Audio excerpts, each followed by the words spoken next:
안녕하세요. 반갑습니다. 에이스 인턴십의 크리스탈입니다. 오늘은 에이스로 J1 비자 진행하시는 분들 중 패키지 요걸 받으시고 대사관 인터뷰까지 모두 마치셨다면 이제 미국으로 오시기 전에 꼭 아셔야 될 6가지 내용을 담은 오리엔테이션 동영상입니다. 혹시 J1 비자를 알아보고 계시다가 에이전트 어디가 좋을까 하는 와중에 알 수 없는 알고리즘으로 이 영상을 보시게 되셨다면 저희처럼 이렇게 내용을 안내해주는 패키지를 준비해주는지 참고하셔서 에이전트를 고르시면 더욱 도움되실 것 같습니다. 오늘 준비한 6가지 내용에 맞는 타임라인은 아래에 나와 있으니 원하시는 부분으로 스크롤 하셔서 보시면 좋을 것 같습니다. 네, 그럼 J1으로 미국 도착 후 해야 할 일에 대해서 알아보겠습니다. 혹시 오늘 이 영상을 보시고 실제로 내가 해봤는데 조금 어려움이 있다 하시는 분들은 여기 아래 연락처 혹은 이메일로 연락 주시면 제가 도움드리도록 하겠습니다. 진행에 앞서 한국에서 미국 도착 후 가장 어려움을 겪으시는 부분이 주소입니다. 한국어 주소와 영어 주소는 어순이 다릅니다. 영어 주소의 경우 집원 숫자, 길 이름, 방호수가 있다면 방호수 번호 쓰시고 도시, 주, 우편 번호 순으로 쓰셔야 됩니다. 예를 들어 저희 사무실 주소를 한번 써볼 텐데요. 처음에 19200에 대한 거는 집원 숫자, 그리고 본 카르반 에비뉴 같은 경우는 길 이름, 600 같은 경우는 저희 오피스 방 번호이고요. 얼바인은 도시, CA는 캘리포니아 주를 의미하고 9261둘은 우편 번호를 의미합니다. 그래서 여러분들이 묻고 계시는 집의 주소 혹은 회사 주소를 쓰실 때 이 어순으로 쓰셔야 여러분들의 집 주소를 다른 사람들이 알아볼 수가 있습니다. 여기 방호수나 스윗 넘버 같은 경우는 있는 곳도 있고 없는 곳도 있습니다. 그래서 있으신 경우에는 이렇게 앞에 샵 버튼을 쓰시거나 스윗이라는 단어를 쓰시고 번호를 쓰시면 되고요. 없는 경우에는 이것을 없이 사용하시면 되겠습니다. 네, 그럼 오늘 J1으로 미국 도착 후 해야 할 일 크게 6가지를 알아보려고 하는데요. 6가지 중에 단 한 가지도 빼놓을 수 없기 때문에 꼼꼼하게 체크하시고 이해하시면 좋을 것 같습니다. 미국 도착 후 가장 먼저 하셔야 될 일은 재단 체크인 하기인데요. 미국 도착 후 보통 24시간 내에 여러분들의 DS2019 서류를 발급해준 재단, 즉 스폰서 기관으로 체크인을 해주셔야 됩니다.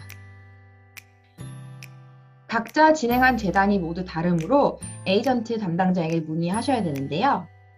저희 에이스로 진행하시는 케이스는 저희가 DS2019 서류를 보내드릴 때 어느 재단으로 했는지 그리고 체크인 하셔야 되는 이메일을 같이 알려드리고 있습니다. 체크인 방법으로는 담당자 이메일로 아래 내용을 포함하여 이메일을 보내는 것인데요. 제가 샘플로 이메일 내용을 적어 두었으니 이 양식을 참고하셔서 빨간 색깔로 표시된 내용에 본인의 개인정보를 입력하여 이메일을 보내주시면 됩니다. 본인 이름 스펠링 맞게 쓰시고 도착 날짜 그리고 현재 집 주소, 미국 전화번호를 쓰시면 되는데요. 현재 집 주소의 경우 혹시 미국 도착한 지 얼마 안 돼요. 에어비앤비나 호텔처럼 임시 숙소에 머무르고 계시는 경우 임시 숙소 주소를 쓰시고 나중에 집을 구하시면 그 집 주소로 변경되었다고 다시 한번 이메일로 업데이트를 해주셔야 됩니다. 전화번호 또한 한두 달 정도 쓰시다가 전화번호를 바꾸는 케이스가 있으신데요. 그것도 마찬가지로 재단으로 업데이트를 해주셔야 재단에서 최신 개인정보를 가지고 있을 수 있습니다. 이렇게 개인정보를 쓰시고 한 문단 띄운 다음에 나에게 답장으로 인슈런스 카드, 즉 보험카드를 보내줄래? 라고 이메일을 보내시면 재단으로부터 답장이 오는데요. 그 답장이 오는 것을 확인하시면 체크인이 완료됩니다. 혹시 DS2019 시작일보다 많이 일찍 오셔서 시작일 전에 보험 적용을 받도록 추가 신청하고 싶니? 라고 재단에서 물어보는 케이스가 종종 있습니다. 보통 DS2019 서류에 나와 있는 시작일을 기준으로 보험이 적용되게 되는데요. 혹시 많이 일찍 오셔서 이 시작일 이전에도 미국에 체류하시는 동안 보험을 받고 싶다 하시는 분들은 재단 담당자에게 직접 물어보셔도 좋고, 혹은 저희에게 연락 주시면 어떻게 진행하는지, 그리고 추가 보험비는 얼마인지 안내드리고 있습니다. 근데 보통은 많이 안 하시는 편이세요. 그래서 혹시 내가 많이 일찍 오셔서 일을 시작하기 전에 어디 여행을 하시거나 좀 어디 멀리 갈 계획이 있다 하시는 분들은 하시는 걸 추천드리기도 하고요. 필수는 아니기 때문에 본인의 선택에 따라 하시면 되겠습니다. 다음으로 보험카드인데요. 체크인 이메일로 재단의 담당자에게 이렇게 왔으니까 보험카드 보내줘 라고 하면 답장으로 다음과 같은 보험카드를 받게 됩니다. 말이 보험카드지 실제로 카드가 아니고 종이로 오는데요. 이 카드에 나와 있는 이름 스펠링이 여권과 일치하시는지 확인하여야 됩니다. 여권의 스펠링과 이름이 일치하다면 이 카드를 휴대폰에 저장하시거나 프린트하여 늘 소지하고 다니시는 것을 추천드리는데요.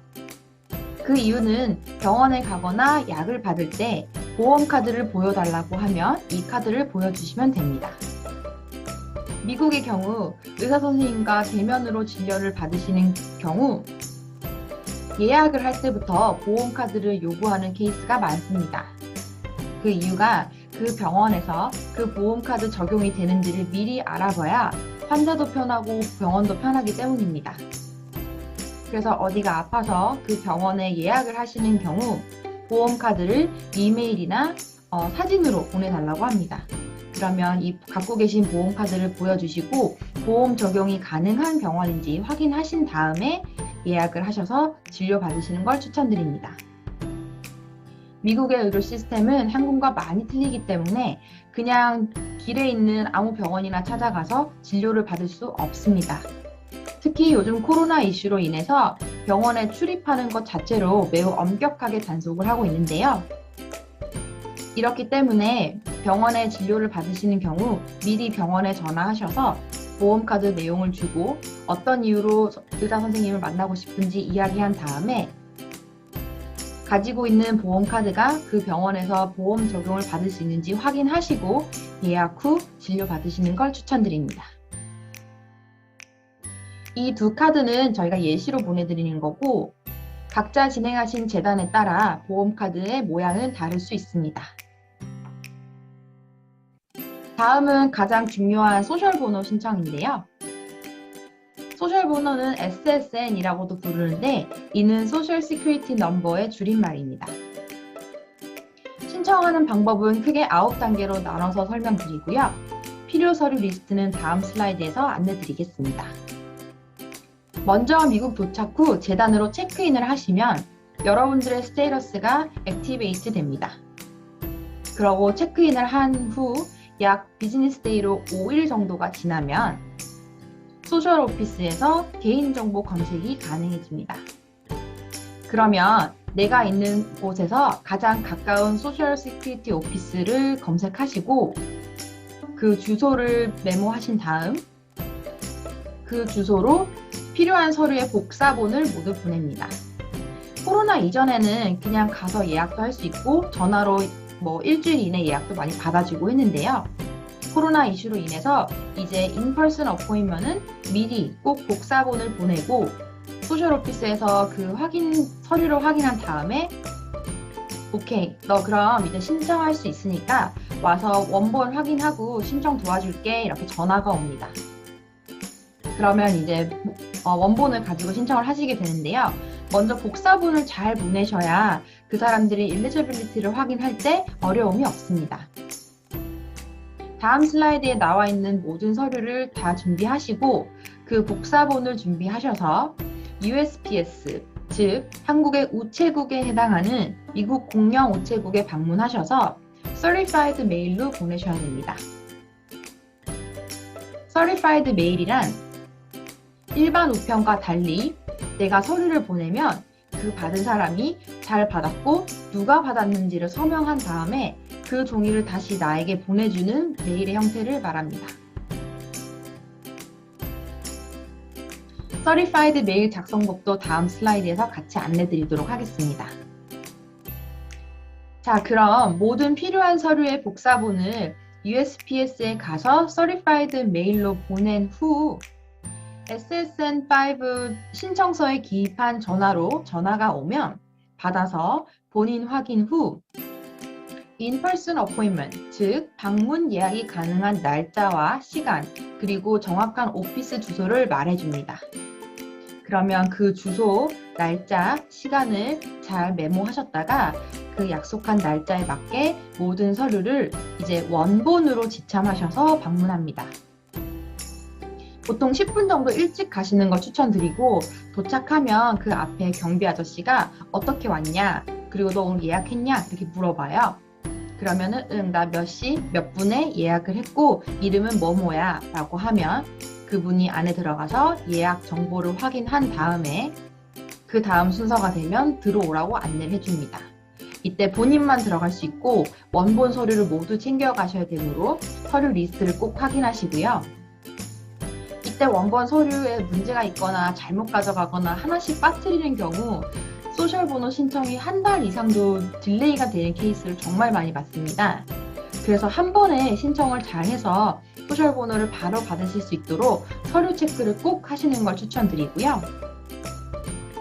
약속한 날짜에 대면 방문 예약을 완료하여 원본을 다 내고 오케이, 다 신청이 됐어 하면 레터를 하나 보내주는데요.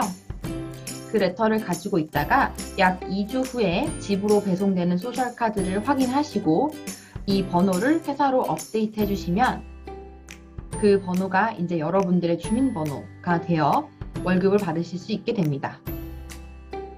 소셜번호는 한국의 주민등록번호와 같아서 평생 변하지 않습니다. 그래서 미국에 체류하시는 동안 여권, DS2019 그리고 소셜카드를 아주 잘 보관하셔야 됩니다. 다음은 소셜번호 신청할 때 필요 서류 리스트인데요. 이 화면을 스크린샷 해두셨다가 이 서류를 하나도 빠짐없이 꼭 원본으로 챙겨가시길 추천드립니다. 리스트를 하나하나 고오버하고 어떻게 생겼는지 그리고 어떻게 작성하는지 보도록 하겠습니다. 소셜번호 레터를 보내셔야 되는데요. 저희 에이스로 진행하시는 경우 패키지 안에 샘플 레터를 같이 보내드립니다. 홍길동이라고 적혀있는 레터가 그 샘플인데요. 그 레터를 작성하셔서 여러 서류 위 가장 윗면에 올려서 보내셔야 됩니다. 그래서 그 소셜 오피스에 있는 직원이 Certified 메일로 받은 다음에 이 사람이 왜 이 메일을 보냈는지 설명해준 레터이기 때문에 가장 윗면에 올려서 보내시고요. 다음으로 가장 중요한 신청서 양식입니다. 저희가 신청서 양식 2장을 보내드리는데요. 하나는 복사하시기 대신에 한 장 쓰셔서 우편으로 보내시고 그 다음 새로 한 장은 실제로 가실 때 원본으로 들고 가시면 되겠습니다. 신청서 양식 작성법을 저희가 같이 동봉해 드리는데요. 거기에 이름, 주소, 전화번호를 꼭 확인하셔서 잘 보내셔야 됩니다. 이때 주소가 틀리면 2주 후에 발송이 엉뚱한 곳으로 갈 수도 있고 전화번호가 잘못되면 전화번호가 전화가 안 와가지고 대면 약속을 못 잡는 케이스가 종종 있습니다. 그래서 이름, 주소, 전화번호를 꼭꼭 확인하시고 보내시는 걸 추천드립니다. 다음은 여권입니다. 여권과 제2원 비자는 여권에 같이 있는데요. 이거를 통째로 보내시면 안 되고 꼭 복사본으로 보내셔야 됩니다. 그 다음에 대면 약속 때 이제 원본을 주고 가시는 건데요. 여권, 사진이 나와 있는 페이지, 그리고 몇 장 넘기면 제2원 비자가 있습니다. 그 제2원 비자 페이지를 복사하여 우편으로 보내주시면 되겠습니다. 다음 4번은 DS2019 서류인데요. 미국 내 체류 시 여권과 함께 신분을 증명하는 아주 중요한 서류입니다. 소셜 오피스에서 제2원 비자와 DS2019 서류가 같이 있어야 여러분들의 신분을 확인하여 소셜 번호 신청이 가능하다고 확인을 해주므로 DS2019 서류를 앞뒤로 복사하여 그 USPS에 보내는 서류 패키지에 같이 보내셔야 됩니다. 다음은 I-94 폼인데요. 다른 말로 하면 미국 출입국 증명 서류입니다.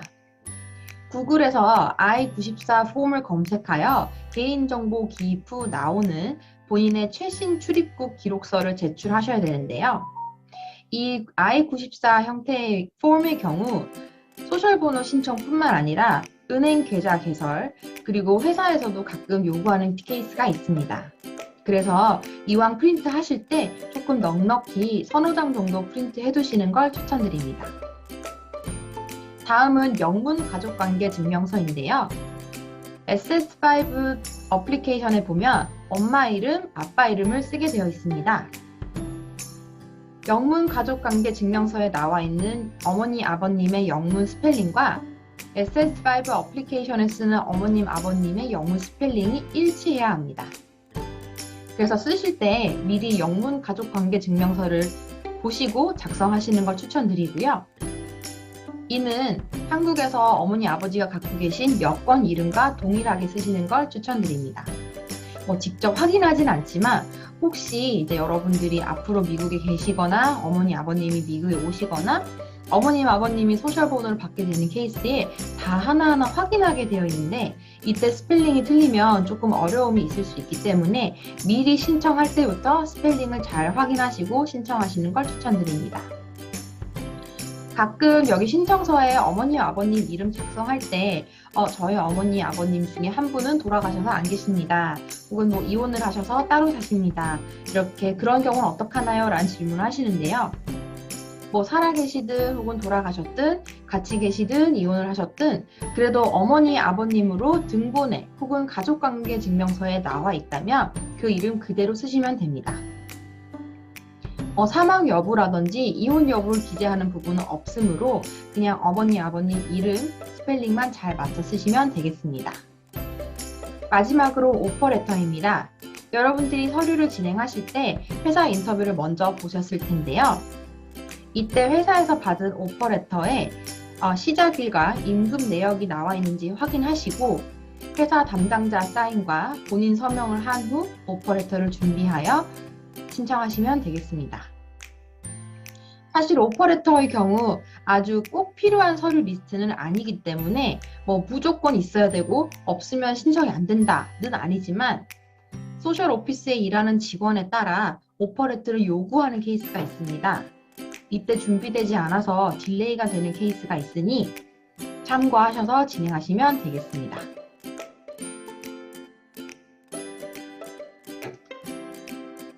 네, 다음은 은행 계좌 개설하기입니다. 은행 계좌를 개설하실 때 먼저 크게 세 가지 단어를 아셔야 되는데요. 첫 번째 deposit, 입금이란 뜻입니다. 둘째 withdraw, 출금이란 뜻이고요. 다음으로 wire transfer는 계좌 이체라는 뜻입니다. 이 세 가지 단어를 영어로 아시고 그 다음에 은행 계좌 개설을 보시면 좋을 것 같은데요. 은행 계좌 개설하기에 앞서 어느 은행에 어떤 어카운트로 은행을 오픈하실지 선택하셔야 될 것 같습니다. 목적에 따라 은행을 선택하여 계좌를 개설하셔야 되는데요. 이때 은행의 규모나 접근성, 저렴한 수수료, ATM의 사용 여부, 그리고 카드별 혜택에 따라 본인이 어떤 은행에 진행을 하실지 보시면 좋을 것 같습니다. 저희가 진행하는 케이스의 보통의 경우 뱅크 오브 아메리카나 체이스 같이 미국의 큰 은행들에게 오픈하시기를 추천드립니다. 그 이유는 수수료가 저렴하고 ATM이 많이 있기 때문에 언제든지 돈을 입금하고 출금하기 편하기 때문입니다. 또한 큰 은행의 경우 여러 작은 은행들과 협약이 많이 맺어져 있어서 ATM 사용이 편리하고 수수료가 조금 저렴한 편입니다. 다음으로 계좌의 종류인데요. 크게 체킹 어카운트와 세이빙 어카운트로 보실 수 있습니다. 체킹 어카운트는 말 그대로 자유로운 입출금식이란 뜻인데요. 여러분들이 은행을 오픈하시면 이 체킹 어카운트를 하시는 걸 추천드립니다. 세이빙 어카운트는 한국에 있는 적금 형태에 있는 계좌 종류인데요. 출금 횟수가 정해져 있습니다. 은행마다 다르기는 하지만 큰 은행의 경우 월 6회만 출금할 수 있도록 제한을 두고 있기 때문에 체킹 어카운트로 하셔서 자유롭게 입출금식 계좌를 사용하시는 걸 추천드립니다. 다음은 카드 발급인데요. 카드도 크게 두 가지 종류가 있습니다. 하나는 크레딧 카드, 즉 신용카드, 그리고 두 번째는 데빗 카드라고 해서 한국의 체크카드에 해당하는 카드인데요. 신용카드는 말 그대로 신용에 베이스해서 돈을 쓸 수 있기 때문에 통장 잔고에 돈이 그만큼 없어도 신용으로 쓸 수가 있습니다. 보통 j1으로 오시는 분들은 크레딧 카드 발급이 잘 안 되는 케이스가 많으시고요. 데빗 카드를 먼저 사용하시는 걸 추천드립니다. 데빗 카드의 경우 한국처럼 그날 계좌를 만들면 바로 카드를 만들어주는 것이 아니라 계좌를 개설할 때 적는 주소로 데빗 카드를 우편으로 보내줍니다. 이때 데빗 카드 4자리 비밀번호를 설정하게 해주는데요. 이 4자리 비밀번호를 기억하셔야 됩니다. 그 이유는 데빗 카드는 어디 마트나 점에서 사용할 때마다 4자리 비밀번호를 물어봅니다. 그래서 그 비밀번호를 늘 사용하셔야 카드가 사용되기 때문에 4자리 비밀번호를 설정하셔야 됩니다. 다음으로 카드가 발급이 되면 집으로 카드 우편이 날아옵니다. 이때 카드를 받으면 바로 사용하는 것이 아니라 활성화, 즉 액티베이트를 해주셔야 됩니다. 카드에 보시면 액티베이트 하는 방법이 나와 있는데요. 보통은 ATM에 가서 한번 쓰시거나 혹은 로컬에서 한번 쓰시면 사용이 가능하도록 됩니다. 그 비밀번호를 맞게 쓰시면 본인이 잘 수령했구나 라고 확인하기 때문에 액티베이트 되게 됩니다. 다음은 온라인 뱅킹인데요. 은행에 따라 온라인 뱅킹 서비스를 제공하지 않는 은행들이 있습니다.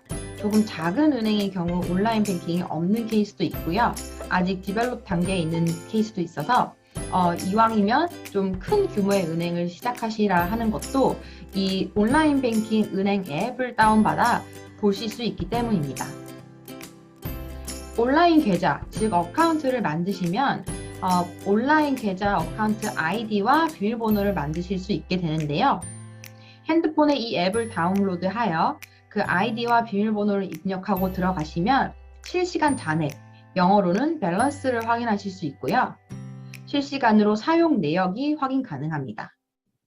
또한 은행 앱에 따라 앱으로 다른 은행으로 계좌 이체가 가능하고 요즘은 카카오페이와 같이 지불 관련 앱이 많습니다.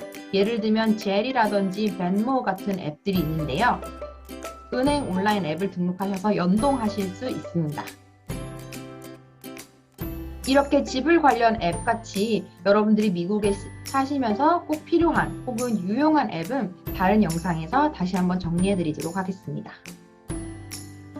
마지막으로 은행 계좌 개설을 하실 때 주의하셔야 될 혹은 알고 계셔야 되는 3가지를 정리해 봤는데요. 첫째, 계좌 이체의 경우 수수료가 발생할 수 있습니다. 한국에서는 계좌 이체를 한 경우 수수료 발생이 거의 안 되는 것으로 알고 있는데요. 미국은 계좌 이체할 때마다 수수료가 꽤 크게 발생합니다. 제가 사용하는 모 은행의 경우 계좌 이체를 그 은행에 방문해서 종이에다가 써가지고 계좌 이체를 하면 수수료가 약 25불, 약 우리나라 돈으로 25,000원 정도가 발생되게 되는데요. 이 때문에 지불 관련 앱, 젤이나 벤모를 더 많이 사용하는 것 같습니다. 또한 ATM에 따라 출금 수수료가 발생할 수 있습니다. 이거는 한국에서도 마찬가지처럼 ATM에 따라서 ATM 수수료가 발생할 수 있는 점 유의하시고요. 카드에 따라 ATM 출금 제한이 있을 수 있습니다. 이는 카드의 종류에 따라 비자인지 마스터인지 아메리칸 익스프레스인지 등에 따라서 ATM 출금에 제한이 있을 수 있고요. 각 은행별로 ATM 이용 가능한 그 로고라든지 표시가 따로 표시가 되어 있으니 은행에서 계좌 개설하실 때 확인하시면 좋을 것 같습니다. 은행 계좌 개설할 때 필요한 서류 리스트입니다.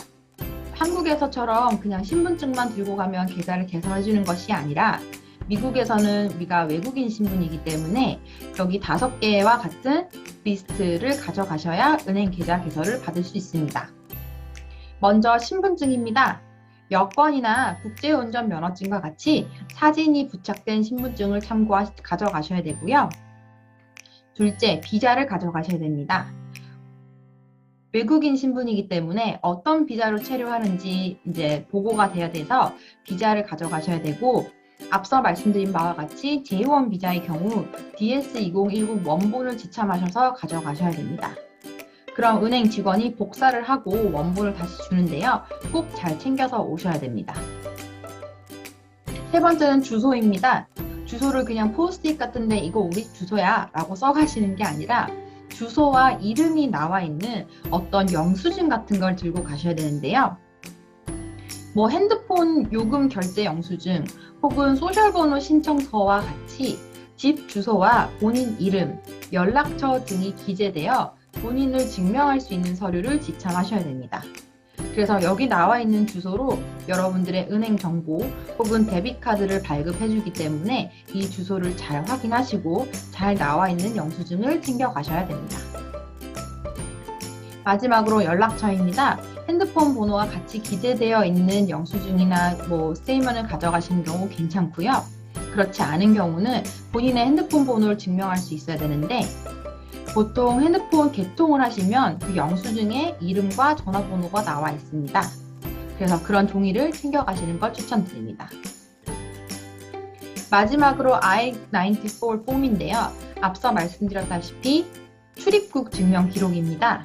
이거는 모든 은행이 요구하지는 않고 어떤 은행은 요구하시는 케이스가 있는데, 요구할지 안 할지 모르고 은행도 요즘 방문하는데 예약해야 되고 줄이 길고 이렇게 어려움이 있기 때문에 혹시 모르니 하나 챙겨가시는 걸 추천드려서 추가로 적어놓았습니다. 다음으로 미국 내 핸드폰 개통하기입니다. 저희 에이스에서는 미국에서 보내드리는 패키지 안에 유심카드를 보내드리고 있습니다. 이때 이 유심카드는 유심카드만 있지 요금제나 토과요금이 포함되지 않는 카드입니다. 그래서 이 유심카드만 갖고 어떻게 핸드폰을 쓰실 수 있는지 그 종이에 보면 잘 나와 있긴 한데요. 제가 추천드리는 방법은 본인이 한국에서 쓰시던 핸드폰을 미국에 갖고 오셔서 유심만 바꿔서 쓰시는 걸 추천을 드리는데, 어떻게 하시냐면요. 미국에 도착해서 본인이 일하시는 그 지역에 잘 터지는 현지 통신사를 알아봅니다. 그래서 보통 3대 통신사가 있는데요. T-Mobile, AT&T, Verizon이 있습니다. 계시는 지역에 따라 로컬에서 잘 터지는 통신사를 알아보시고 본인이 사용하시던 한국 핸드폰에 유심만 바꿔 끼워서 요금제를 가입하여 사용하실 수 있는데요. 캘리포니아의 경우 저는 T-Mobile을 추천드립니다. 제가 T-Mobile이랑 연관이 있거나 그렇진 않은데요. 보통 한국에 있는 핸드폰을 가져와서 쓰실 때 T-Mobile이 잘 터지더라고요. 그럼 T-Mobile을 예를 들어서 설명을 드려볼 텐데요. T-Mobile에 가셔서 프리페이드 심카드 사고 플랜에 가입하고 싶다라고 이야기를 하면 거기는 직원이 도와줍니다. 프리페이드 심카드란 선불 요금제를 말하는데요. 미국에서 사용 가능한 심카드로 바꾸고 미국 전화번호를 선택하시면 이제 그 번호를 사용하실 수 있게 됩니다. 한국에서도 여러 가지 요금제가 있는 것으로 알고 있는데요. 미국에서도 얼만큼 데이터를 쓰시는가에 따라서 요금제가 나뉩니다. 싸게는 20, 30불짜리도 있고요. 무제한 같은 경우 50불, 60불 정도로 알고 있는데, 본인이 원하는 데이터 사용량에 맞게 로컬 통신사에 가셔서 본인에 맞는 요금제, 즉 플랜을 선택하시고 가입하셔서 로컬 핸드폰 번호 쓰시는 것을 추천드립니다. 자, 이제 개통을 하셨으면 매달 휴대폰 요금 지불 방식을 선택하셔야 되는데요. 프리페이드 심카드의 경우 예를 들어서 오늘 개통했다면 오늘부터 30일 동안 그 번호를 쓰실 수 있습니다. 그럼 30일 전에 다시 T-Mobile이나 현지 통신사에 가셔서 내가 지금 프리페이드 심을 쓰고 있는데 혹은 프리페이드 플랜을 쓰고 있는데 이거를 한 장 연장하고 싶어, 이렇게 말씀을 하셔서 한 달치 돈을 더 내시고 같은 번호를 쓰실 수도 있고요. 만약에 나는 매달 휴대폰 가게 가서 돈 내는 게 너무 귀찮다 하시면 처음에 가입하실 때 요금이 자동 이체되도록 오토페이먼을 신청하실 수 있습니다. 오토페이먼을 신청하시려면 이전에 은행에서 발급받은 데빗카드가 있으셔야 되는데요. 그 데비카드가 있으신 경우에는 이제 핸드폰 개통하실 때 바로 오토페이먼을 신청하시면 되고, 그렇지 않은 케이스는 한 달 뒤에 데비카드를 받으시고 가셔서 오토페이먼을 신청하시면 매달 핸드폰 요금이 그 첫 가입한 날에 이제 매달 그 날짜에 빠지게 되고요. 그리고 이제 1년 계시다가 혹은 1년 반 동안 계시다가 한국에 돌아가시는 경우 한국으로 돌아가기 최소 30일 전에, 왜냐면 프리페이드 심카드가 30일 단위로 이제 요금을 결제하잖아요. 그러니까 최소 30일 이전에 통신사에 방문하여 혹은 전화해서 이제 나 더 이상 오토페이만 하지 않을 거야. 나 언제까지만 핸드폰 쓰고 이제 핸드폰 안 쓸 거니까 요금제 정지해줘 라고 미리 노티를 주셔야 됩니다. 그렇지 않으면 불필요하게 한 달치 요금이 더 나갈 수도 있고, 계속 요금은 빠져야 되는데 뭐 통장에 잔고가 없다든지 이제 기타 등등 크레딧에 문제가 생길 수 있기 때문에 한국으로 돌아가시기 전에 최소 30일 전에 통신사에 미리 방문 혹은 전화해서 요금이 발생하지 않도록 조치하시는 걸 추천드립니다. 마지막으로 백신 접종 예약하기입니다. 주별로 예약센터 운영 시스템 그리고 백신 종류가 다 다릅니다. 보통 화이자랑 모더나 같은 경우는 가장 보편적인 거기 때문에 웬만해서는 다 있는데요. 가장 보편적으로 구글에서 vaccines.gov, government의 줄임말입니다. 혹은 find COVID-19 vaccine location near me 라고 검색을 하시면 여러분들이 거주하는 곳 가장 가까운 곳에서 백신 맞으실 수 있는 센터 혹은 예약 접종 사이트가 나옵니다. 가끔 위치를 못 찾아서 다른 지역으로 핀이 가 있거나 하시면 본인이 집 거주하시는 우편번호, 아까 말씀드린 집 코드를 넣으면 가장 가까운 백신 접종 센터가 나오게 되고요. 그러면 워크인, 즉 그냥 바로 방문해서 걸어서 방문해서 접종을 맞을 수 있는지 혹은 예약을 해야 되는지가 나옵니다. 그래서 그 방법에 따라서 예약 혹은 방문하셔서 접종 맞으시면 되겠습니다. 제가 지금 이 영상을 23년 1월에 찍고 있는데요. 지금 현재 주에 따라 백신 접종 유무를 확인한 다음에 식당 내에서 식사, 즉 다이닝인이 가능합니다. 그래서 접종 카드를 늘 소지하시거나 사진을 찍어 두시는 걸 추천드리고요. 혹시 한국에서 1차, 2차를 맞고 오신 분들의 경우 그 접종 받으신 앱이나 그 내역서를 영어로 하나 사진 찍어 두시면 그런 것들도 이제 식당에 따라서 혹은 경우에 따라서 받아주는 케이스 많이 있으니까요. 그런 백신 접종 확인 증명 서류를 늘 핸드폰에 가지고 다니시는 걸 추천드립니다. 보통 백신 카드 확인할 때 백신 카드만 확인하는 것이 아니라 신분증이랑 같이 확인하고 있습니다. 그 이름 스펠링이 맞는지 확인해야 돼서요. 그래서 늘 백신 카드와 신분증 같은 거는 들고 다니시거나 사진을 찍어 두시는 걸 추천드리고 있습니다. 오늘도 영상 끝까지 봐주셔서 감사합니다. 모두 다 미국에서 성공적인 J1 그리고 인턴십 진행하시고 돌아가셨으면 좋겠습니다.